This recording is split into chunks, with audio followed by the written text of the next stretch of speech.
Hello and welcome to Fantasy Premier League, the D in its journey. This is your game week 15 preview, the early doors, the early thoughts, whatever you want to call it, ahead of what is going to be a very interesting week. And the midweek carnage is just something hopefully to behold. And hopefully I'm going to cover all the bits and pieces of information that you might have missed from the game so far this midweek. Obviously, we've still got Bournemouth versus Tottenham and Fulham versus Brighton to come, and I still have 4 players to play, which I didn't think was going to happen. I thought I was only going to have 3, but we'll get into the midweek carnage that has impacted my team in positive and negative ways, I would suggest. And for a lot of people, it's going to be very interesting. There are a lot of people that, they bought in assets that didn't play, and then other people held on to ones that didn't play, and then your bench. And like a lot of people, I've seen even the top ranked teams in leading the game at the moment have been massively affected by this. I think the second placed or third placed team that is overall actually is going to be missing a player because Gabriel didn't play and their bench options didn't play. Like they're both injured or whatever. So look, it's very important that you are paying attention. Obviously, we're back to the normal time on deadline on Saturday this week for game week 15. And unfortunately, I can't do a deadline stream because I'm busy for that particular one. I'm actually busy for the next 2 weeks, 15 and 16. I'm back from 17 for deadline streams, which I'll be doing live in the UK, back where the actual football is happening. And I will be going to games of football and watching Man United there. And we'll get onto them in a little bit. But look, this is going to be a jam-packed episode. There has been so much to sift through, and hopefully I've covered it all. I've watched as many of the games and on at the same time. I literally did a live stream today where I was like looking at the Southampton-Chelsea game on one screen. In the middle screen, I was looking at Man United against Arsenal, and then the other screen, I was watching Liverpool against Newcastle. And my God, there were goals galore, and some interesting results have happened this week, and we'll get into them very shortly. But without further ado, let's get into the early doors for game week 15. Make sure if you're new, please press the subscribe button, and if you are enjoying this, please make sure you like the video as well. It definitely helps me out and helps grow the channel, and that's the idea, is to grow and hopefully provide a bit of a different perspective compared to everyone else that's out there, and have a bit of fun while I'm doing it as well. So, early doors for game week 15. Kevin De Bruyne is back for Man City. He's finally started, and look, he came back with a bang. He was unlucky not to get 2 goals, to be fair. The assist that he got, I actually thought was his goal to begin with when I was watching it, but it actually wasn't. It was an assist for Bernardo Silva, who tapped it in on the line, and then Kevin De Bruyne obviously gets his goal, and Man City kept a clean sheet. Unfortunately, Rico Lewis started on the bench for his owners, came on and got 1 point. Highly frustrating. I think it's going to be the story of this game week. Players coming on and getting 1 point. Thankfully, it hasn't happened to me yet. And realistically, even if it happens from now on, I actually need the points anyway because I've had Jackson and Cole, and we'll get on to them shortly. But yeah, Haaland, no goal again, but he does get an assist. All right, so he didn't completely blank. So his owners are going to be sitting there. He did look like a really good captain choice this week as well, and we'll get onto that in a little bit. But yeah, interesting. Trent Alexander-Arnold was benched in the Liverpool game. Lots of people brought him in and would have been infuriated that he started on the bench, but he came on, got 2 assists, then got himself booked. So that ruled him out of the bonus point system. So he's not going to get any bonus points. But look, he did get 2 assists. It was pretty much a clean sheet. So all things considering that Liverpool conceded 3 goals, that's pretty good for Trent owners, considering he started on the bench and he gets you 6 points. I don't think you can be complaining too much there. The Egyptian King, though, what more is there to say about this man? He's having a season of his life. I think he's now leading the Golden Boot. He must be close to leading the Golden Boot if he's not already leading the Golden Boot. He gets an assist, and I was like, all right, as a Palmer captain person this week, thinking that, I was like 100% sure that Palmer would play, and he did for most of the game. He played 80 odd minutes or whatever it was, got his goal and then went off. It was frustrating because if I had captained Mo Salah, I probably would be inside the top 30,000 teams at the end of this game week. Unfortunately, I did not captain Salah. I captained Palmer, but I've had a lot of good fortune outside of my captaincy choice this game week, which potentially is going to lead me to a tiny green arrow, I think, depending on how the games go tomorrow. We'll just have to wait and see. Lots of people obviously have players invested tomorrow, like myself. So I'll just be interested to see if it's a Brighton win and my players are involved, I'm probably soaring up the charts. If it's not, then I'm probably going to hang about where I am. I don't think I'm actually going to lose too much rank. Early in the second half, I thought I was on for a massive downward red arrow, and now I think that potentially it could be a small green one, but we'll get onto that shortly. So the Egyptian King reigned supreme. Isaac brushed off all those rumours that he wasn't going to be fit, started, got an assist, got a goal, got 2 bonus points. He would have got 3 bonus points if it wasn't for the Egyptian King. So all those people that traded out Isaac for Jackson look like absolute fools. I look like a fool because I had Isaac on my bench. But the good news is that Jackson didn't come on for Chelsea, which means that Isaac's 11 points are going to come off the bench for me because he was the first man on my bench. So I was exceptionally happy when I saw that Jackson wasn't playing and Isaac was scoring and getting an assist. Because the longer the game went, I was like, oh, please don't bring on Jackson. Please don't bring on Jackson. He's on 4 yellow cards. You want him for Tottenham on the weekend. Turns out that that's what they wanted. They wanted him for the weekend, which I think is fantastic. And yeah, look, there's not much more to be said about that than the fact that I really got lucky with this decision. Whereas a lot of people got unlucky, traded him out for Jackson, and then were left with points on relying on people that probably didn't do very well on their bench to come on. I mean, another popular person that was on the bench for most people that are probably going to be getting his score regardless is Morgan Rogers. And Morgan Rogers, we'll go into him slightly a little bit later on, but that was good for most people. Colwill not playing was disappointing. Nori again was very disappointing. Everton smashed Wolves 4-0, all off set pieces. McNeil returning big there I'm pretty sure McNeil returned big. I will double check that when we get into the reviewing of the game weeks in a second. But look, what is there to say? Just highly frustrating having Colwill. I didn't expect Chelsea to make 7 changes against Southampton. It just shows how much teams think of Southampton. They're pretty much basically saying it's a UEFA Conference League team. Other than the fact that Palmer started, the rest all got benched. So, look, obviously they want to be fresh for Tottenham, and I'd say look out Tottenham because you're going to be versing pretty much a well-rested Chelsea team from midweek, whereas I don't think Tottenham are going to be that well-rested after their game on the weekend. We'll just have to wait and see how that pans out moving forward. Obviously, yeah, and it'll be interesting to see how Tottenham approach it as well, because obviously they've got the quarterfinal and the League Cup against Man United in midweek following the Chelsea game. So that is going to be an interesting game. And benching decisions for game week 15 are going to be very interesting as well. I've already looked ahead in my team, and I'm actually not sure what I'm going to do, who I'm going to start. It's going to be a very interesting call. So, yeah, as I said, Palmer, starting him as your captain compared to Salah was a huge disappointment.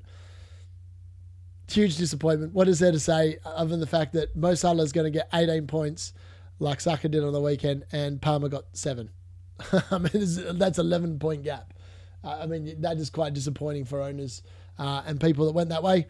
But it's also saved rank for a lot of people that went Salah because a lot of the rest of their team didn't do very well. So, yeah, it's highly frustrating. If I got the Salah captain, it's like the 2 times this season where I've got the captaincy horribly wrong was Dominic Solanke against Ipswich and probably this week against for Palmer, whereas Salah's just been so good. I think from now on, you just got to captain Salah until he starts dropping off the form or he gets injured. I think he's just that good. He's like almost a permanent captain. He's just dominant. I think that's the best thing to describe there. So, get to the Arsenal-Man United game. Arsenal far too good on corners for Man United. I don't know why or how we were defending. Gabriel obviously missed out. Now, I haven't actually heard the reason as to why he missed out, whether it was the knock or the fact that he got concussed. But if he got concussed, that means he's not playing on the weekend either. So, if you are a Gabriel owner, you're going to be missing out on that potential clean sheet and aerial threat against Fulham as well. But if you've got Timber and Saliba, and I had Timber, you are a very happy man. 14 points into the bank.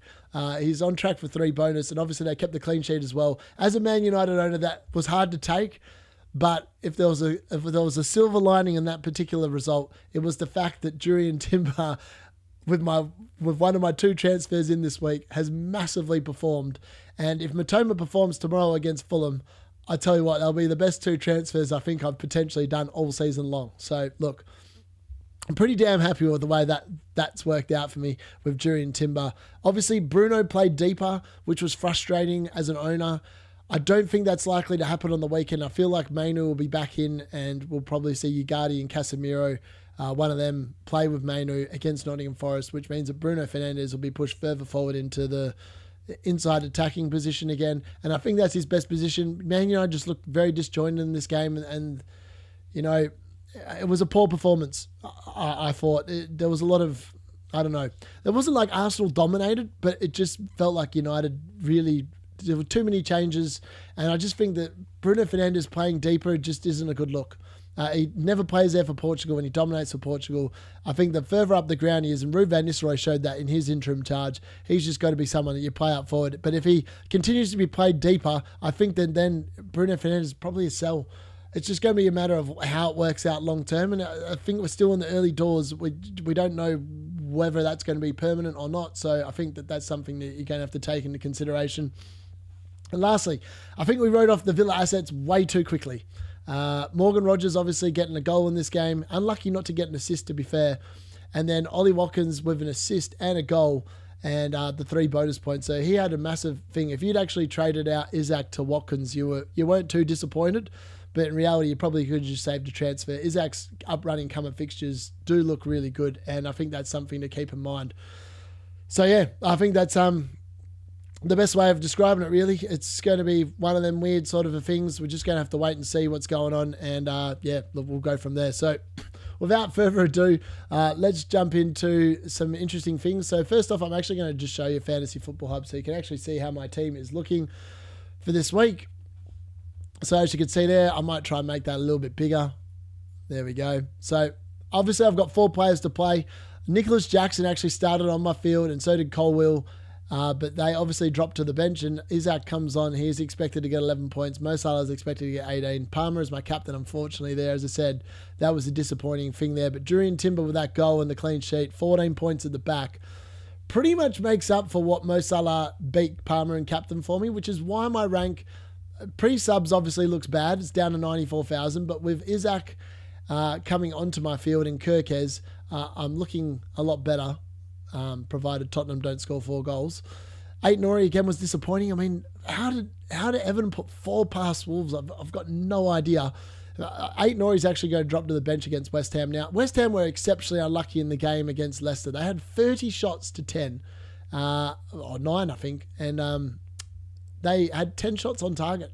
Like, it was just one of them games where Jared Bowen, who looked like a really good intro for Mbeumo, I obviously went to Matoma instead of Bowen, but just so I could get Timber into my team in the second transfer, which at the moment you could say that's definitely paid off because he's getting 14 points.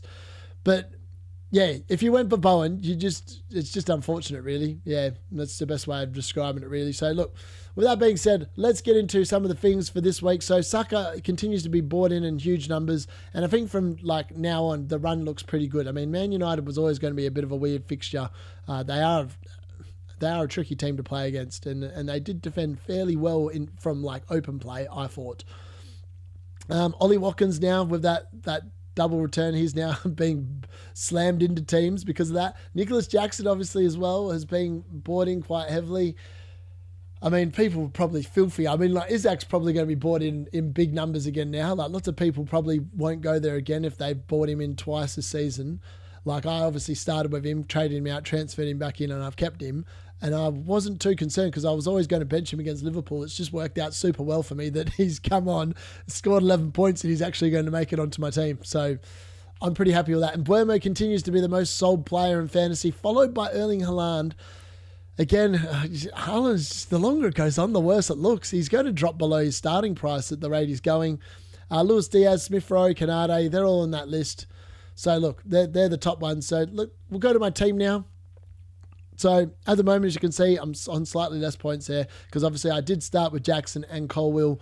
Jackson obviously is going to get replaced by Isaac, who is going to go up to 11 points. Mo Salah is going to go up to 18, and Jurriën Timber is going to go up to 14, which is highly annoying because I thought Jurriën Timber might get 15. But alas, yeah, I think he's being beaten potentially by Saliba for that, for the extra bonus there. So that is disappointing in itself, but other than that, I can't really complain too much. My team is looking pretty good. 8 Nori was obviously disappointing, and I think he's at 4.9. I was kind of hoping he would get to 5, but he's got 2 points in the last 3 weeks on my field, and I don't know whether I can afford to just keep him there. Like, when you look at his stats the last, since, I feel like I got him in game week 7, or maybe I got him in game week. I've had him for a while. He's risen in price. He's going to make me 0.2 mil regardless because I can sell him for 4.6. Ideally, I'd like him to go up to 5, and then I could sell him for 4.7. But I don't think he's going to get there. And that's the only reason why I'm holding him. I'm hoping that he pops off in like one of these weeks against West Ham, Ipswich and Leicester. But I can tell you, looking early doors, he's not going to be making my Game Week 15 squad. Just because of the fact that, again, it's like quite a difficult choice. So if I go here for picking my team in Game Week 15, and I don't think I'm going to make a transfer at this particular point in time, Mo Salah has to be captain from here on in. I just can't see any world where he isn't captain. So for me, it's like Saka, vice captain. I think he's almost a permanent captain at the moment. Now, it's a hard thing. So Isaac's probably going to come onto my field for João Pedro, only because of the fact that I think the rest of the team I quite like. Like the fixtures are pretty good. And I think you pay because João Pedro costs the least, I think he sits on the bench. That's just my line of thinking at the moment. Now, Aït-Nouri, you would think, oh, have I got that right? But like, Jurriën Timber's got Fulham away and just kept a clean sheet, scored a goal. Kirk has got Ipswich away, and Ipswich is struggling to score goals. Hall has got Brentford away, and I feel like Newcastle have been looking okayish. I mean, Liverpool scored 3, and obviously, and Newcastle conceded like that last-minute goal in the game prior. I just feel like he's potentially got more points. Colwell, I think, is the last player because they got Tottenham away. I expect Tottenham to score. Aït-Nouri is the only one. Right? Is it Aït-Nouri or Hall? And I think that's my toughest decision next week. I mean, Fabianski against Wolves now actually looks like that could be a particular decision I have to make in the defence as well. Like Leicester on the new manager bounce at home. Ruud van Nistelrooy's second game. Are they going to score? I'd suggest potentially yes. Like, and Wolves looked so insipid against Everton. Maybe Fabianski's the right decision in goal next week. I'm not 100% sure. I will have to look into that. But early doors, I think that's the team I'm going to lock in. Now, if we go to FPL Challenge really quickly, I actually don't know how I've gone in this week. I've got 46 points. So, yeah, red hot deal for Man United players was not the correct call. You should have just avoided them in general. And look, I didn't realise that Sanchez and Nicholas Jackson were playing, so I can't even get them out of my team. So I've played this poorly. I should have been more on it. I forgot that I had those 2 players in my team. And yeah, that's disappointing. My team is over and done with 46 points. You can put that down as probably one of the worst performances of the season in regards to that. There's no way that's going to be anywhere near the top ranked teams of this week. Now, looking ahead to next week, again, this one is big spender players costing over 9 million, earn double points. So in reality, you just want players that are going to be, doing well and cost a lot of money. So I think you've just got to have like Liverpool defence there. I don't know what your budget is in this. Do you get, you're 86.7 mil. Oh, so you get, exactly 100 mil. Okay. All right. Probably in that case, actually transfer out. You want to go cheap defence. You want to go everyone that's over so you want to go Mo Salah. What was it? Over 9 mil? Over 9 mil. All right. So Palmer against Tottenham. You would see Saka will be good. Who else is over 9 mil? Let's go to 9. Whoops. No. How do I go to show players costing over 9 million at the start of game week 14? All right, hold on. Whoops. 15. There we go. All right, so who have we got? So Son's got Chelsea. De Bruyne against Crystal Palace, yes. I feel like even Foden's a worthy shout at that point. Haaland. How much money I got? 52 mil. Maybe Foden? Son? Palmer? I feel like Son, probably. Foden. I feel like Crystal Palace away game looks like it's good for them. All right, so now we just want to go bargain basement. Get rid of that. Let's go to forwards. João Pedro, he's in. He's cheap. I even think Antonio could be a good shout against that Wolves defence, to be honest with you, so I'm going to go him. Then I've got 4 players for 31.7 mil. All right, that's pretty good. Let's have a look. Let's put in Trent. 24.8. Okay, I can actually afford a few more players here. I thought this was going to be a lot worse than what it looks. Virgil, goalkeeper. Let's go Raya. And then other defenders. Oops, get rid of that. Let's go Guardiol. Yeah, it looks pretty good. 6.7 mil. I can definitely get rid of one of these blokes. Transfer out. Let's get in Watkins. I feel like he's got a pretty good fixture, eh? Watkins, forwards. Yes, he's got Southampton at home. Yeah, 100%. Lock him in. 3.1 mil. I don't even know who I want to spend for 3.1 mil. Maybe Foden, get him out and bring in Palmer. Palmer's surely got to go well against forwards, midfielders. Palmer. What's that bring up? 1.2.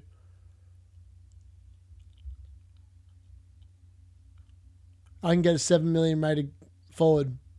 I don't think I want a 7 million rated forward, to be fair. I think that's it. That's my team. Save team. There we go. FPL challenge done for game week 15. Done and dusted. Make sure you actually check your team before you do it, because that's going to be interesting. So look, let's go to some of the other things that we've noticed. So Ipswich against Crystal Palace, 1-0. Crystal Palace kept a clean sheet, but their run of fixtures coming up. They've got Man City next. You're not bringing in any of their assets based on that. Ipswich, they've got 2 good games to come, but they've just been disappointing in general. Greaves obviously returned in that game, so that's something to keep in mind. West Ham against Leicester. As I said, this game was just insane. It was just super unfortunate that West Ham didn't score. El Kahunas, whoever the hell that is, he did super well in this game with a goal and an assist for Leicester. That's mad. Jamie Vardy obviously scored as predicted. I said he'd be pretty good there. Now, Wolves against... I'm not sure why this is not updated. These games are well over. Sorry, I'm just going to refresh the page and see what happens. There we go. And now it's not even saying that anything's... Oh, okay. There we go. I was like, what's going on here? So 4-0 Wolves. I haven't awarded the... Oh, no. So Young's got a goal in there for Everton, so he's going to get the 3 bonus points. That was probably the thing to take out. And obviously the fact that Wolves were just so disappointing. 4 goals conceded, just not good enough, really. Jordan Pickford again. I said he'd keep clean sheets. He's been super good. Everton aren't going to be a team to target over the next coming week, so you don't want to go there. Obviously, De Bruyne here, 51 in the bonus point system, and Doku obviously scored as well off the bench. Yeah, that was pretty good. I mean, Haaland, obviously, with the assist, he was disappointing in general. We'll have a look at him in a second. But if we have a look at Haaland's stats here, 24 in the bonus point system, expected goal of only 0.19 and expected assist of 0.11. So, again, his stats are not overly flash. Guardiola here should have scored. 0.46 expected goals, did not get a goal. That was disappointing in terms of him moving there. So, moving down... Chris Wood, by the way, missed an absolute sitter. So, unfortunately, 0.35 expected goal. I actually thought he was going to score, and he didn't score. Disappointing for Wood owners if you played him. Newcastle, obviously, the big news here was that Isaac scored and assisted, and he started. Mo Salah, the king, the Egyptian king, 2 goals and an assist there. Mo Salah just beat him out with that second goal. 59 points. Isaac with 42 on the bonus point system. And Anthony Gordon as well, also scoring again. Also looking like a pretty good option for Mbeumo at this point, to be fair. And someone that I've potentially got my eye on for Bruno Fernandes moving forward. So look, that is also something to keep in mind. Definitely something worth looking at. Now, the Chelsea game, there was mass changes, and Kunku with a goal and an assist was probably the pick of him. He got 41 in the bonus point system. Madueke as well was obviously good as well. He got a goal and an assist too. So if you kept him and you got lucky with the Chelsea rotation, it was brilliant. But if you didn't, it was also highly frustrating. Araba scored for Southampton, got 2 bonus points. So that's pretty nice for him as well. So not bad considering you lost 5-1 and you get 2 bonus points because you scored. I mean, that's pretty lucky if you ask me in my books. And obviously Cole Palmer only got that late goal, but really from an owner and captaincy decision, it wasn't the best. Obviously here, Salah just beats out Timber by 2 points in the bonus point system, which is highly frustrating. Could have been an extra point for Timber. Alas, it was not. Salah definitely helped by the fact his hip got that second goal. He didn't really know much about it. But yeah, look, the stats here, yeah, they weren't as good as you would think for most of the players. Like Saka's numbers were down. Odegaard's numbers were down. Yeah, it was just one of them weird games. Rice was really good, but no one's going to be bringing him in. And as for Man United, they were just lackluster in that game. And then Villa, obviously, as well, 3-1 there. Matty Cash with a goal, which is very unusual. He also got himself a yellow card, so that hurt him on the bonus point system. Watkins with the 3 bonus. Rogers sneaks in for 1. And Damsgaard again, another 5 million rated option. I have talked about him a few times this season. He was also super good for Brentford. So that is definitely something to keep in mind moving forward. Don't mind him at all. So if we look at like some of the players, I don't know what to say other than the fact that, it is a wait and see on the games tomorrow. The Bournemouth Tottenham game and the Brighton against Fulham game, and see how your team goes. I wouldn't be making any early transfers. I don't think there's anyone that's rising in price based on what I could see here. And I'll quickly go here and go to price changes. Other than Cunha, who's going to go up, I don't think you buy Cunha at all. Like the Wolves run, he's blanked the last 2. The Wolves only have 3 good fixtures left before it starts going pear-shaped again. The only one that potentially you might move early for is Gomez, but he's not rumoured to like rise until like a couple more days. If you've got Son, it's one of them weird ones as well. Do you sell? Do you move on? Lots of people have sold him in order to get Saka, Palmer, or Salah. Again, Saka's about to rise in price soon. Again, probably before the next deadline, up to 10.5. These guys starting to get super expensive. He's getting up to like Palmer levels, really, realistically. Gabriel, owners of him would be highly frustrated. Strand Larson, again, he was no good. I mean, Everton winning 4-0 is just unbelievable. Mo Salah potentially might get to 13.3 before the deadline as well. So, look, the West Ham assets, they were actually there. So I just want to quickly pull out Jared Bowen. He's probably on this list somewhere, I'm guessing. Okay, he's not on that list. Oh, no, it's transfers out, my bad. Transfers in. So Jared Bowen should be here, I would have thought. Yeah, there we go. So his stats, 0.53 expected goals, 1.09 expected assists, and he blanked. That is unheard of. Like 1.62 goal involvement. It just wasn't his night. It wasn't West Ham's night. And I would expect that Wolves fixture, the way the Wolves conceded 4 goals against Everton, I think that Jared Bowen is definitely someone that you could get. But like Anthony Gordon as well. Now, I don't think he's actually made this list. Not many people have been bringing in Newcastle assets, which is weird. So I'll have to look him up manually. Go here because I don't want to waste people's time. If we go to Gordon, look at his stats have been pretty good. 0.75 obviously scored, and then 0.14 expected assists. Now, against Crystal Palace, he was not overly flash, but they've got Brentford up next, and Brentford are conceding goals. Like that game at the G-Tech could be anything. Like it could be an absolute goal fest. Then you got Leicester and Ipswich up following that. So like Newcastle's run is actually pretty good from an attacking perspective. I quite like Gordon. 7.9% ownership. I would expect his price to start rising pretty soon. And even after like that tricky run of fixtures, Villa home, Man United away, Spurs away, they've then got Wolves, Bournemouth, Southampton, Fulham. Like it's a pretty good run for Newcastle for the next 8 or 9, 10 weeks. I think their assets are going to be bought in. Now, you'd be filthy with yourself if you got rid of Isaac. As I said, I think he was definitely worth keeping. And Gomez obviously did start again for Liverpool. He only played 66 minutes though, so that is concerning in and of itself. Does he start again on the weekend? I don't know. I think you just probably have to wait. It'd be nice to know how long Canardi's out for. It's just hard to recommend someone that, is, missing those kind of chances. I suppose that's the best way of putting it. So look, looking ahead to game week 15, the fixtures are there. As I said, picking the team this week, it's going to be interesting for game week 15, but really, I think we're going to see a return to big scores in game week 15. Like Everton away for Liverpool, you would think that's going to be a juicy fixture for Mo Salah. This will probably be the week where he goes and blanks now. But like Jackson's well rested for the Tottenham game. Isaac obviously and Newcastle got Brentford. Arsenal have got Fulham away. Man United have got Nottingham Forest at home. I feel like there's points going to be had this weekend. So look, there's some interesting fixtures.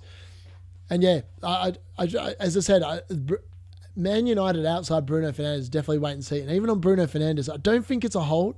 No, it is a hold. I don't think you sell. I think he's likely to be back further up the field against Nottingham Forest. I feel like the only reason why he was so deep is because there just wasn't anyone else to partner with him. And I feel like Mainu would have played that role with Ugarte, and then Fernandes would have been in front. But because of the fact that he was suspended, meant that he thought the best option was Bruno Fernandes sitting deep. So look, let me know what you think in the comments. Let me know how you're going in game week 14. Let me know if you're looking at a green arrow or a red arrow, or whether you managed to call the Salah captaincy right. rather than Palmer or Haaland or whoever else that you decided to go with. I wish I'd captained Mo Salah. I tell you what, I would definitely be inside. I would definitely be inside the top. I'm going to say that I'd be inside the top 30,000 if I'd captained Mo Salah, because I would have got an extra 11 points. That could be the difference between 60,000 and 30,000 quite easily. It is pretty tight at the top. So look, good luck for the rest of the game week. Let me know what you're thinking and what you're planning to do ahead of game week 15. And make sure you like the video and subscribe if you're new. And if you're following on audio, please rate the show as well. That's been the D Unit out.